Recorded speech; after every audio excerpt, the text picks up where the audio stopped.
দর্শক বন্ধু, আমি দর্শকুজামা ব্লগস আবার তোমাদের সামনে হাজির। আজকে আরও একটা গুরুত্বপূর্ণ তথ্য নিয়ে। ওং নমো ভগবতে বাসুদেবায় নমো। তোমাদের প্রত্যেকের সুখ শান্তি সমৃদ্ধি কামনা করে আমি আমার ব্লগটা শুরু করছি।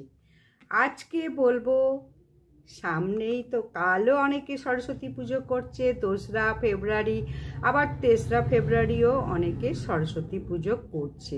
তোমরা কে কবে সরস্বতী পুজো করছো অবশ্যই আমাকে জানাও কমেন্ট করে, এবং কেমন মজা লাগছে সরস্বতী পুজো করে, কীরকম আনন্দ পাচ্ছ, ঘুড়ি ওড়াচ্ছ কি ওড়াচ্ছ না, সমস্তটা আমাকে কমেন্ট করে জানিও।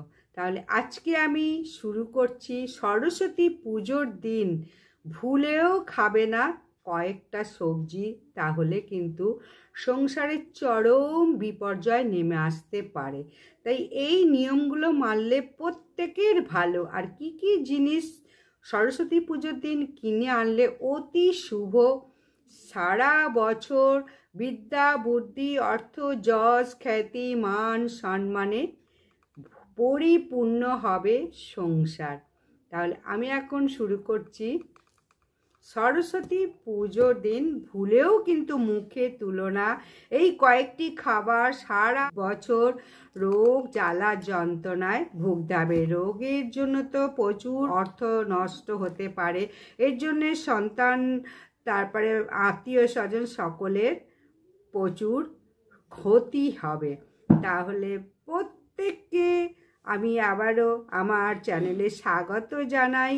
প্রত্যেকে বলবো খুব ভালো থাকো, সুস্থ থাকো। গুরুত্বপূর্ণ আমি একটা প্রসঙ্গ নিয়ে আলোচনা করছি। সামনেই সরস্বতী পুজো আসতে চলেছে হাতে, আর মাত্র একটা দিন কি 2টো দিন, মাঘ মাসে শুক্ল পঞ্চমী তিথিতে বসন্ত পঞ্চমী পালন করা হয়।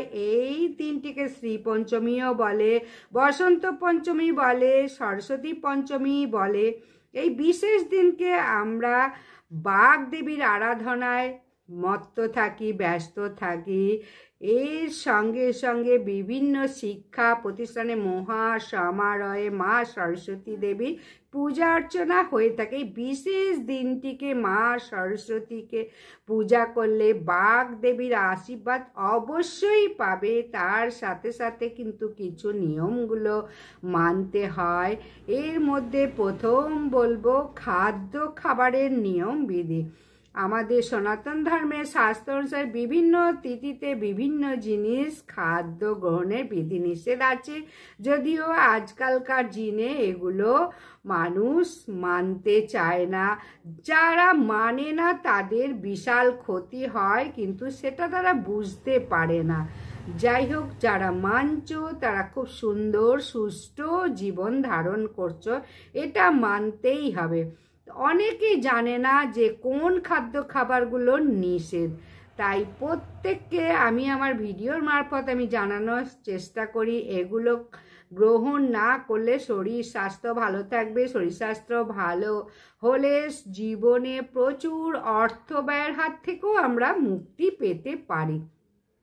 স্বাস্থ্যই সম্পদ সকলেই জানো। সরস্বতী পুজোর দিন এই কয়েকটি খাবার ভুলেও মুখে তুলবে না, তাহলে পরিবারের মঙ্গল হবে। পরিবারের মঙ্গলের জন্য এটুকু কাজ তো প্রত্যেকেরই করা উচিত যদি জানা থাকে। তাহলে মূল পর্বে যাওয়ার আগে একটাই অনুরোধ, ভিডিওটা শেষ পর্যন্ত দেখো, এবং যদি ভালো লাগে অবশ্যই একটা লাইক করে কমেন্টসে লেখো জয় মা সরস্বতী দেবীর জয়। ভিডিওটা বেশি বেশি করে শেয়ার করো আত্মীয় স্বজন বন্ধু বান্ধব সকলের কাছে, যাতে তারাও উপকৃত হয়। তাহলে এই বছর সরস্বতী পুজো পড়েছে বাংলার 20শে মার্চ 1431, ইংরাজি 3rd ফেব্রুয়ারি 2025 সোমবার। পঞ্চমী পড়ছে রবিবার আগে, মানে রবিবার দিন 12:14 থেকে, এবং পঞ্চমী থাকবে সোমবার সরস্বতী পুজোর দিন, অর্থাৎ সকাল 9:59 পর্যন্ত। তাই প্রত্যেকে সকাল সকাল উঠে পুষ্পাঞ্জলি দেওয়ার চেষ্টা করো। শ্রী পঞ্চমী তিথিতে ভুলেও এই সবজিগুলো কিন্তু মুখে তুলো না। এইগুলো আমি এখন অবশ্যই বলবো, মানো বা না মানো সে যে যার নিজের ব্যাপার। প্রথমেই বললাম, মানলে খুবই ভালো, সংসারের মঙ্গল, আর না মানলে অমঙ্গল। তাহলে প্রথম বলবো, মূলো ভুলেও খেও না। মাঘ মাসে মূলো খেলে বংশ নষ্ট হয়, এমন সংস্কারের পিছনে নিশ্চয়ই কিছু ব্যাখ্যা রয়েছে। দেখা যায় মাঘ মাসে মূলো খেলে একরকম সূক্ষ্ম জীবাণু থাকে, যা মানুষের সুস্থ স্বাভাবিক জীবনে বাধা সৃষ্টি করে, সন্তান ধারণের ক্ষতি করে। তাই মূলো খেলে ক্ষতি হবে। ভবিষ্যতের কথা ভেবে, বাচ্চার কথা ভেবে মাঘ মাসে মূলোটা ভুলেই খেও না, এই শাস্ত্র বলছে। আর এ সময় মূলো খেলে সহজে হজমও হয় না, কারণ মূলোটা একটু বার হয়ে যায়। তাই মাঘ মাসে মূলো খাওয়া বিশেষভাবে নিষিদ্ধ। ভুলেও মূলো মুখে তুলবে না। এর ফলে জীবনে নানান রকম রোগও হতে পারে, দোষও লাগতে পারে, নানান রকম গ্রহ দোষও হতে পারে। সরস্বতী পুজোর দিন ভুলেও কিন্তু এই মূলো খেও না। মূলো পৌষ মাসে মা কালীকে দিয়ে দাও, দেওয়ার পরে পুরো বাসনপত্র সমস্ত মেজে নাও, আর সারা মাঘ মাস যেন ভুলেও মূলো খাবে না। এরপর বলবো, লাউ ভুলেও কিন্তু মাঘ মাসে খেও না। এই লাউ হচ্ছে ঠান্ডা জাতীয় জিনিস, আর এটা শীতকাল। লাউ খেলে কফ জাতীয় সর্দি কাশি লেগে থাকে। মাঘ মাসে শুক্লা পঞ্চমী তিথিতে ভুলেও কিন্তু লাউ খাবে না। লাউ খেলে শরীরের ক্ষতি হবে, নানান রকম রোগে ভুগতে হবে, এতে অর্থ হানি হতে পারে। এরপর বলবো, বেল। বিভিন্ন তিথি অনুযায়ী বিভিন্ন খাদ্য গ্রহণের বিধি নিষেধ আছে, যেগুলো সকলের মেনে চলা উচিত। প্রতিপদ তিথিতে যেমন চাল কুমড়ো, তৃতীয়াতে পটল, চতুর্থে মূলো, পঞ্চমীতে বেল, এগুলো ভুলেও খেতে নেই। তাই পঞ্চমীতে বেল ভুলেও মুখে তুলবে না। আর সরস্বতীর তো পুজো হয় মাঘ মাসে পঞ্চমী তিথিতে, বেল ভুলেও খাবে না, এগুলো শাস্ত্রে লেখা আছে। এরপর বলবো 4 নম্বর, শ্রী পঞ্চমীতে ভুলেও মুখে তুলবে না করলা, উচ্ছে বা নিমপাতা, কোনো তেতো জাতীয় জিনিস। এই বিশেষ তিথিতে মুখ কোনো রকমভাবে তেতো করবে না। জীবে সরস্বতীর বাস, তাই ভুলেও এই শুভ দিনে তেতো জাতীয় কোনো জিনিস খেও না। শাস্ত্রগত বিধান আছে, মাঘ মাসে করলাতে নানা রকম পোকামাকড়ও তৈরি হয়, এতে স্বাস্থ্যের জন্য ক্ষতিকর। তাই ভুলেও সরস্বতী পুজোর দিন কোনো রকম তেতো জাতীয় জিনিস খাবে না।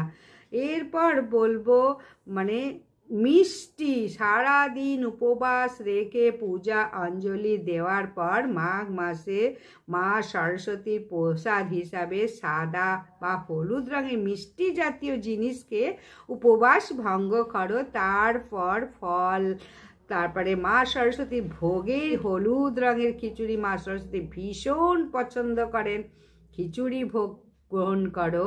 এরপর বলবো, ভুলেও মুখে তুলবে না কলা গাছের থোড়। তাই কলা সমস্ত গাছের পুজোয় লাগে, কলাতে পুজোয় লাগে, কলা গাছও বিভিন্ন পুজোতে লাগে, দরজার সামনে কলা গাছ রাখা হয়। সরস্বতী পুজোর শুরুতে সবার আগে যে দেবতার পুজো করা হয়, গণেশ চতুর্থী, আগের দিনকেই গণেশ চতুর্থীর পুজো। তাই নবপত্রিকাকে পূজা করা হয় কলা গাছকে কলা বধূ রূপে। তাই কলা গাছের কাণ্ড ভুলেও খাওয়া উচিত নয়। কলা গাছের কাণ্ড পুণ্যতিথিতে যে কোনো পুজো আর্চনার দিন কলা গাছের থোড় ভুলেও খাবে না। কলা গাছ পুজো করা হয়। তাই কাণ্ড থোড় সরস্বতী পুজোর দিন কিন্তু ভুলেও খাবে না, হিতে বিপরীত হতে পারে। কলা গাছ হচ্ছে আমাদের পূজ্য গাছ এবং লক্ষ্মী নারায়ণের বাস, তাই পুজোর দিনকে এই কলা গাছের থোড় ভুলেও খাবে না। এইগুলো সমস্ত কিছু মাথায় রাখতে হবে। তাই সমস্ত আমি জানিয়ে দিচ্ছি, মানলে তোমাদেরই ভালো।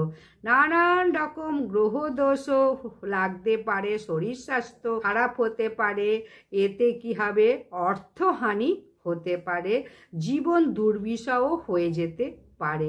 তাই ভুলেও কিন্তু থোড় মুখে তুলবে না। এরপর আরও যেসব জিনিসগুলো ভুলেও মুখে তুলবে না, তামাক বা কোনো রকম নেশা জাতীয় জিনিস সরস্বতী পুজোর দিন মুখে তুলবে না। পোড়া কোনো জিনিস কিন্তু মুখেও তুলবে না, বেগুন পোড়া, তারপরে নানান রকম জিনিস পুড়িয়ে খাওয়া হয়। অনেকে বলবে যে আমাদের মাছ খাওয়ার একটা নিয়ম আছে, সে নিয়ম থাকলে নিয়ম পালন করতেই হবে, কিন্তু সাত্ত্বিক আহার গ্রহণ করো সরস্বতী পুজোর দিনকে।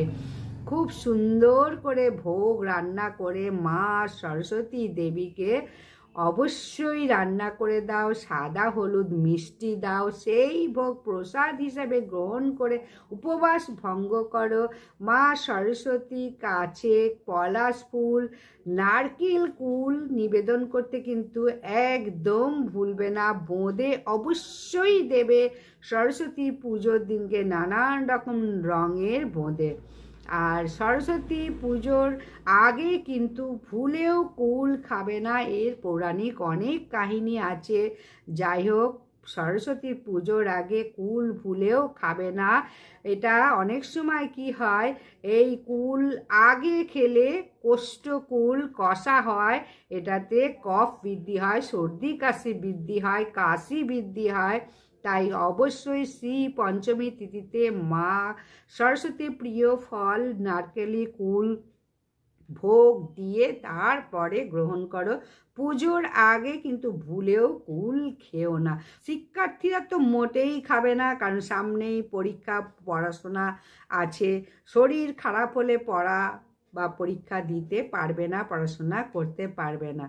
তাই এই দিনকে কখনো ভুলেও পুজোর আগে, সরস্বতী পুজোর আগে কুল খাবে না। আর সরস্বতী পুজোর দিন কোনো গুরুজন ব্যক্তি বা কাউকে আঘাত দিয়ে কথা বলবে না। কথার মধ্যে সুমধুর মিষ্টি যেন বাক্য হয়। সকলের সঙ্গে একটা সৌহার্দ্য সম্পর্ক বজায় রাখতে হয় প্রত্যেকে। তাহলে নিকটে বাস, ঠাকুরের নিকটে বাস, একেই বলা হয় উপবাস। তাই উপবাসের দিন খুব সুন্দর করে দিনটাকে কাটাও।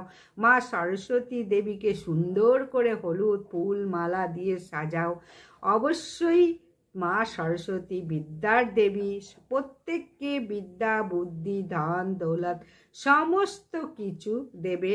আর এই সরস্বতী পুজোর দিন প্রত্যেকের জিভাতে বাস করে মা সরস্বতী বাক দেবী।